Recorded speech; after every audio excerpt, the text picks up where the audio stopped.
The Trump administration is cutting billions of dollars for green energy projects, particularly in states that did not vote for President Trump. Mia Villanueva joins us now with much more on that. Mia?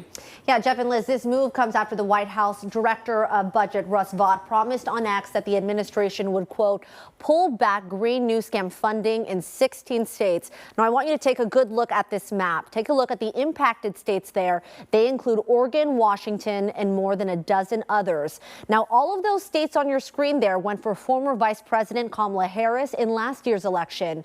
Both senators in each state also voted against the GOP short-term funding bill to keep the government working. Democrats on the House Appropriations Committee released a breakdown of the nearly $8 billion in cuts. Oregon set to lose $400 million in federal grants for climate projects. $1 billion was also cut from the Pacific Northwest Hydrogen Hub. Meanwhile, other hubs in West Virginia and Pennsylvania appear to be untouched. Both of those states voted for President Trump in last year's election. But Republican-led states are not immune. The committee's breakdown shows at least 28 GOP lawmakers would see spending tied to their districts cut as well.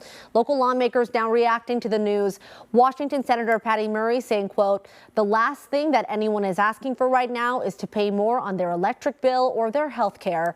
But that's what President Trump is ensuring happens. Senator Jeff Merkley calling out White House Budget Director Russ Vought directly on X, posting, quote, ripping funding away from only blue states will raise utility bills for everyone. It's not rocket science. Vought is unfit to serve in this or any administration.